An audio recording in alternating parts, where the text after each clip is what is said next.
오늘 본문 8절에 보면 삭개오가 방금 예수님을 만난 후에 그 즉시 어떻게 변화되었는지 짤막하게 요약하고 있습니다.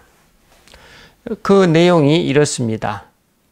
삭개오가 서서 주께 여짜오되 주여 보시옵소서, 내 소유의 절반을 가난한 자들에게 주겠사오며 만일 누구의 것을 속여 빼앗은 일이 있으면 네 갑절이나 갚겠나이다.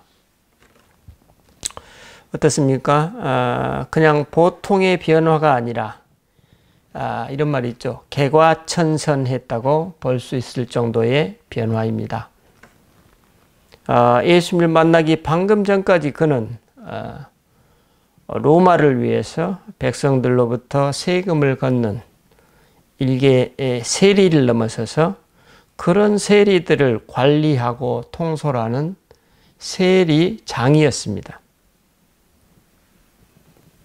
그런 삭개오의 입에서 주여 보시옵소서, 내 소유의 절반을 가난한 자들에게 주겠사오며 만일 누구의 것을 속여 빼앗은 일이 있으면 네 갑절이나 갚겠나이다 라고 예수님 앞에서 발언하고 있습니다. 참으로 드라마틱한 변화이자 개과천선입니다. 이 개과천선이라는 용어의 뜻을 사전에서 찾아보니 다음과 같았습니다. 개과천선의 겉뜻은 지난날의 잘못을 고치고 선한 사람으로 변하는 것이라고 정의하고 있습니다. 그리고 이 개과천선이란 말의 진짜 속뜻은 잘못을 뉘우치고 착한 사람으로 다시 태어나는 구체적인 실천을 통해 완성된다 라고 규정하고 있습니다.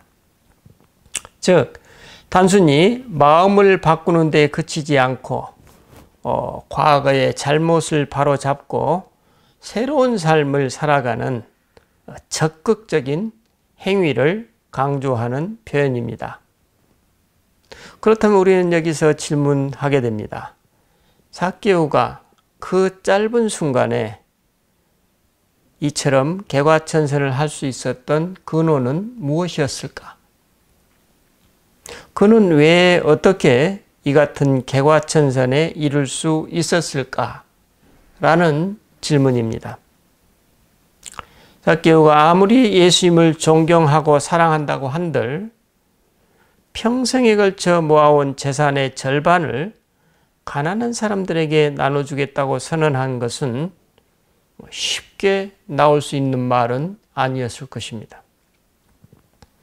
또 세리장이라면 알고 했든 알지 못하고 했든 남의 것을 빼앗은 일이 있었을 텐데 그는 만약 그러한 일이 있다면 네 갑절이나 갚겠다고 공언하고 있습니다. 그 세리장이라는 그의 직함에 비추어 보면 그가 적은 나이도 아니었을 텐데 그는 어떻게 이런 개과천선에 이룰 수 있게 되었을까요? 그는 사실 지금만이 아니라 아주 어린 시절부터 메시아가 이 세상에 오기만을 절절히 갈망하고 있었던 것입니다. 그러면 그는 왜 이처럼 아주 어린 시절부터 메시아를 기다리고 있었을까요?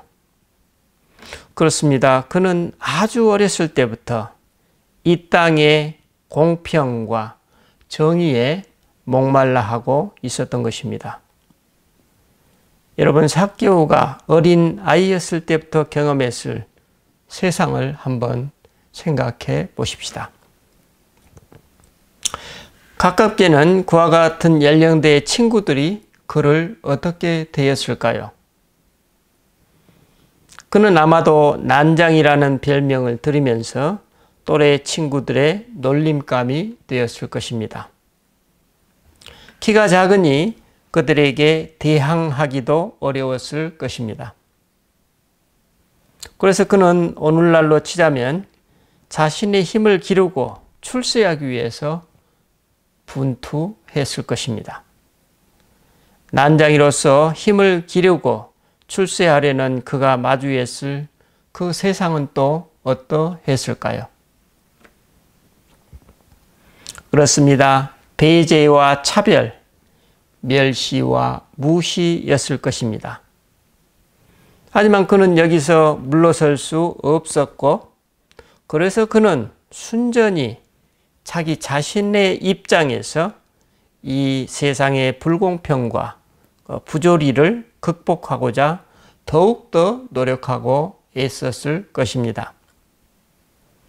하지만 그가 이런 노력을 하면 할수록 이 불공평과 부조리한 세상이 바로 잡혀지기는커녕 오히려 자기 자신이 동료 이스라엘 백성들로부터 철저히 고립되는 경험을 했을 것입니다.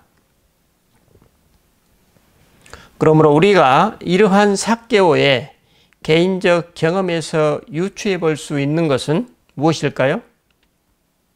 그렇습니다. 그가 아주 어렸을 때부터 이 세상에서 경험했을 근원적인 불평등과 부조리가 얼마나 뿌리 깊고 구조적이었을까?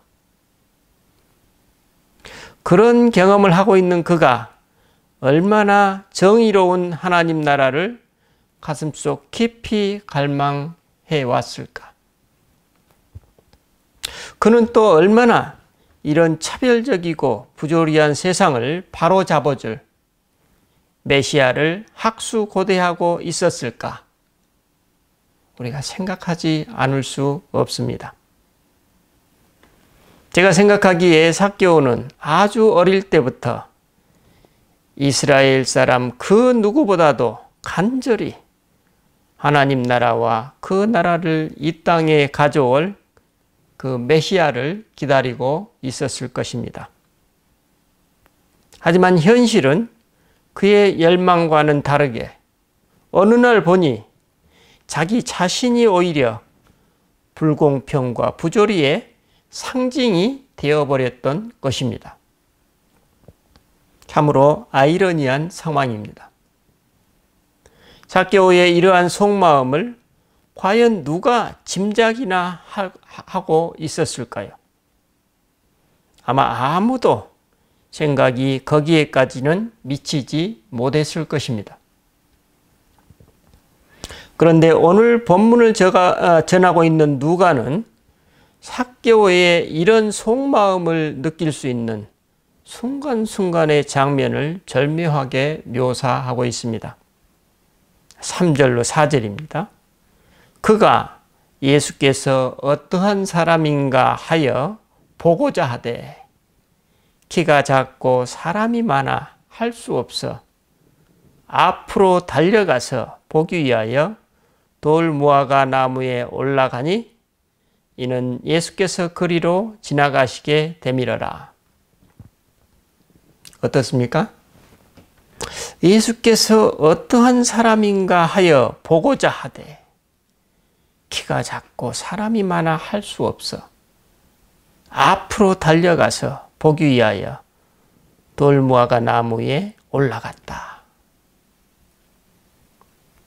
그가 얼마나 예수님을 간절히 기다려왔는지, 그가 얼마나 예수님을 만나고 싶고 알기를 원했는지, 그가 얼마나 예수님을 만나기 위해 지금 애쓰고 있는지 마치 영화의 한 장면처럼 누가가 오늘 우리에게 생생하게 전해주고 있습니다. 그런데 삭개오의 이런 마음속을 누가 어떻게 알아봅니까? 누가는 이 질문에 대한 응답을 본문 5절에서 전하고 있습니다. 예수께서 그곳에 이르사 쳐다보시고 이르시되 삭개오야 속히 내려오라. 내가 오늘 내 집에 유하여야 하겠다. 삭개오는 예수님이 지나가실 길목에 있는 나무 위에 걸터 앉아서 예수님을 기다리고 있었습니다. 그런데 예수님은 삭개오의 그 바람대로 바로 그곳에 이르신 것입니다. 그리고 예수님은 당신을 기다리고 있는 삭개오를 올려다 쳐다보시고 말씀하십니다. 삭개오야, 속히 내려오라. 내가 오늘 내 집에 유하여야 하겠다. 예수님은 정확히 삭개오의 간절한 속마음을 단번에 알아보시고 응답하십니다. 누가는 이 장면에서 삭개오의 속마음에 대한 예수님의 응답이 얼마나 적확한지 매우 감각적인 언어로 잘 묘사하고 있습니다. 예수님은 삭개오야 라며 먼저 그의 이름을 부르십니다. 그와의 친밀감을 나타내고 계십니다. 그리고 이어서 속히 내려오라 라고 부르십니다. 여기서 예수님은 속히라는 부사를 사용하십니다. 삭개오가 메시아를 기다리고 있는 그만큼 예수님도 그만큼 삭개오와의 친교를 조금도 지체하고 싶지 않으신 것입니다. 그런 예수님이 삭개오에게 말씀하십니다. 내가 오늘 네 집에 유하여야 하겠다.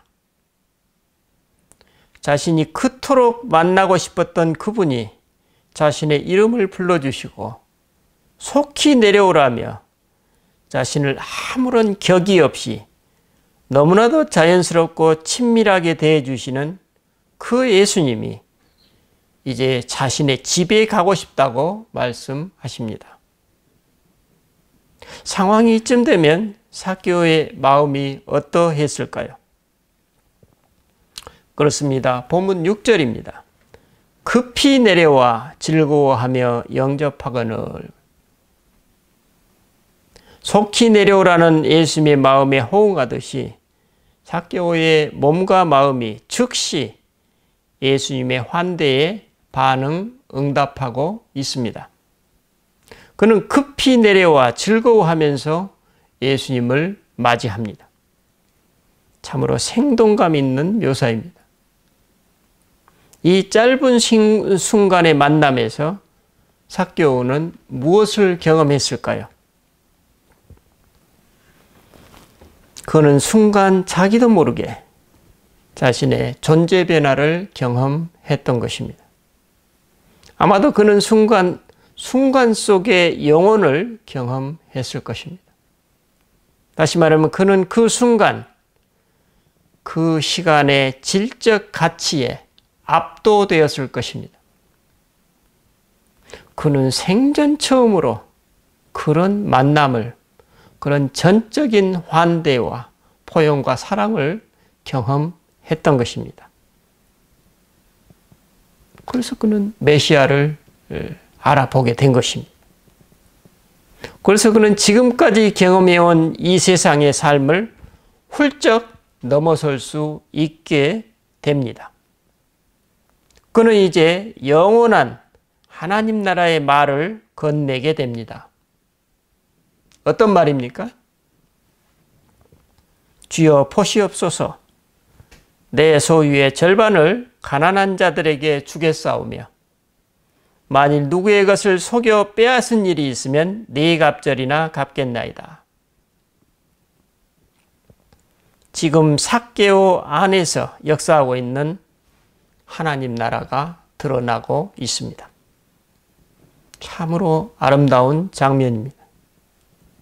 삭개오는 그가 지금 이 자리에서 만나고 있는 메시아와 하나님 나라를 자기 존재와 삶을 통해 드러내고 있습니다.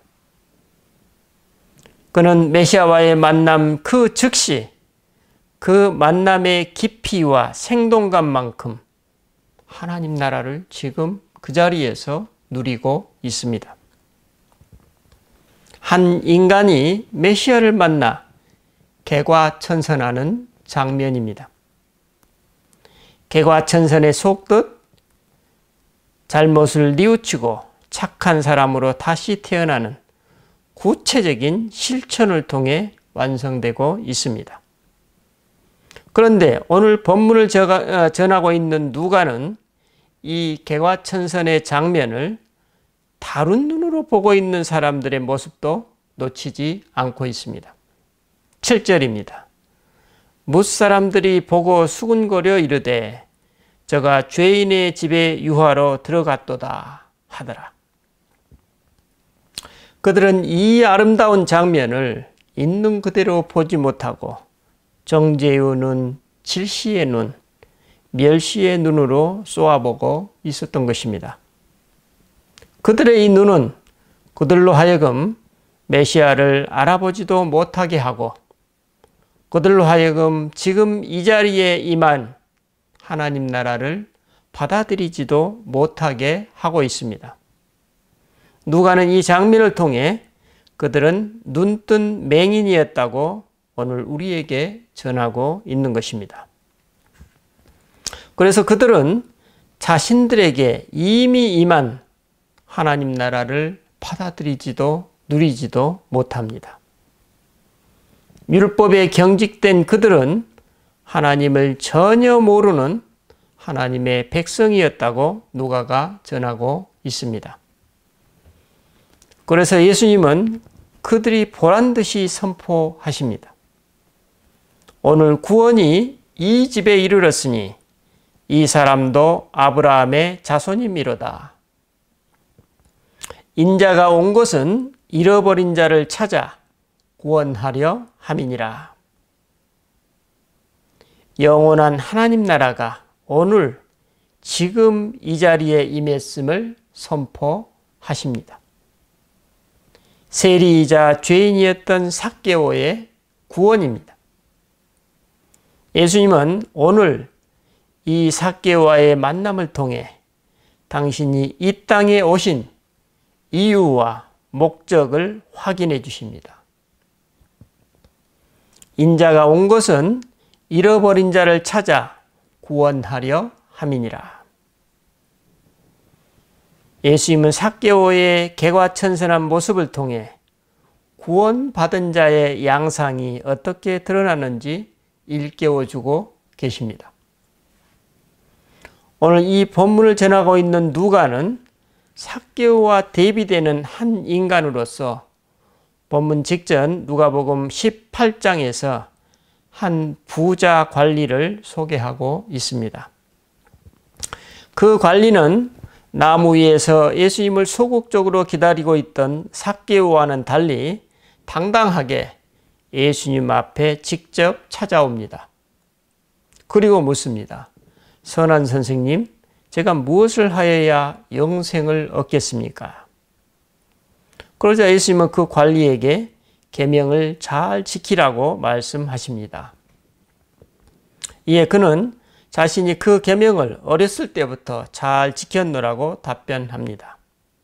그러자 예수님은 그 관리가 영생을 얻는데 꼭 필요한 한 가지를 말씀하십니다.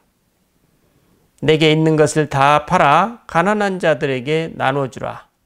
그리하면 하늘에서 보화가 있으리라. 그리고 와서 나를 따르라. 예수님은 그에게 왜 이런 답변을 하셨을까요? 그렇습니다. 그는 너무 많은 것들로 자신을 채우고 있었습니다. 너무 많이 채워져 차고 넘쳐서 그는 자신에게 꼭 필요한 한 가지를 알려주시는 예수님의 그 말씀을 자기 안에 담을 수가 없었습니다. 그래서 하늘의 보화는 그에게 담기지 못했고 그냥 흘러 넘쳐버립니다. 그 부자 관리의 그러한 삶의 형태를 보시고 예수님이 말씀하십니다. 낙타가 바늘기로 들어가는 것이 부자가 하나님 나라에 들어가는 것보다 쉬우니라. 이 말씀을 듣고 어떤 사람이 말합니다. 그런즉 누가 구원을 얻을 수 있겠습니까? 예수님이 답변하십니다. 무릇 사람이 할 수 없는 것을 하나님은 할 수 있느니라. 이에 베드로 사도가 순간 덧붙입니다. 보옵소서, 우리가 우리의 것을 다 버리고 주를 따랐나이다. 참으로 직관적인 반응입니다. 직관적인 그만큼 인간 실존의 본질을 꿰뚫고 있습니다. 그 부자 관리처럼 하나님과 하나님 나라를 내 존재와 삶에 어떤 활용 정점 정도로 삼을 수는 없다는 것입니다. 그렇게 해서도 안 되고 그렇게 되지도 않습니다. 그는 부자 관리는 그렇게 하지만 그는 그렇게 생각을 했던 것입니다. 그래서 예수님이 이를 구체적으로 설명해 주십니다. 내가 진실로 너희에게 이르노니 하나님의 나라를 위하여 집이나 아내나 형제나 부모나 자녀를 버린 자는 현세에 여러 배를 받고 내세에 영생을 받지 못할 자가 없느니라. 누구의 이야기입니까? 그렇습니다. 방금 오늘 본문에서 우리가 살펴본 삭개오의 이야기입니다. 삭개오는 그가 사회성을 익히기 시작하는 아주 어린 시절 때부터 그는 그 누구보다도 이 세상의 구조적 불의와 불평등과 부조리에 맨살로 노출되었습니다. 그는 아주 어린 아이였을 때부터 차별과 불평등, 부조리와 불합리, 그리고 멸시와 배제를 피부로 경험해 온 것입니다. 그런데 그 모든 것이 그가 무엇을 잘못했기 때문도 아니었고 그의 역량이 부족해서도 아니었습니다. 그는 단지 부모로부터 다른 사람들보다 작은 키를 가진 사람으로 태어난 것 뿐이었습니다. 키가 작게 태어난 것만으로도 그는 자신도 모르게 위축되고 열등감을 느끼며 아무런 이유 없이 다른 사람들을 의식하며 살아가게 되었을 것입니다. 하지만 여기에 더해서 불특정 다수로부터 아무런 이해관계도 없는 그런 사람들로부터 그런 자신에게 끊임없이 부여되는 멸시와 배제는 그로 하여금 얼마나 간절히 하나님과 하나님 나라를 갈망했을지 우리는 너끈히 짐작할 수 있습니다. 삭개오는 그 누구보다도 메시아와 하나님 나라를 갈망해 왔던 것입니다. 그래서 그는 메시아를 만났고 그 만남을 통해 진정한 환대와 사랑이 무엇인지 이제 피부로 맛보게 되었습니다. 그가 맛본 그 환대와 사랑이 동료 유대인들을 향한 세관장 삭개오의 그 멸시와 비하의 눈초리를 녹여버립니다. 바로 그 자리에서 녹여버립니다. 그래서 그의 입에서 하늘의 소리가 울려 퍼집니다. 내 소유의 절반을 가난한 자들에게 나누어 주겠습니다. 사실 그는 자기 자신에게 그 사랑을 지금 어때요? 진정으로 누리고 나누는 그런 행위를 하고 있었던 것입니다. 그래서 방금 전까지 삭개오는 그 부자 관리처럼 겉모습만의 껍데기 그런 부자였지만 예수님의 말씀대로 그는 이제 진정한 부자가 되었던 것입니다. 이것을 오늘 본문을 기록하고 있는 누가는 진정한 하나님을 만난 그 개과천선의 모습이었다 라고 오늘 우리에게 전하는 것만 같습니다. 우리 기도하십시다. 주님, 오늘 우리는 삭개오의 삶을 통해 우리 안에 삭개오도 발견하게 됩니다. 우리도 정도의 차이는 있지만 삭개오처럼 이 부조리한 세상을 극복하기 위해 내가 생존하기 위해 부단히 애써왔습니다. 하지만 그 예씀의 과정에서 우리 자신도 그러한 부조리에 순응하거나 방관하고 있음을 발견하곤 합니다. 주님, 오늘 우리도 이제 보다 민감한 의식으로 내 안의 불의를 뛰어넘을 수 있는 그 그리스도를 만나게 하옵소서.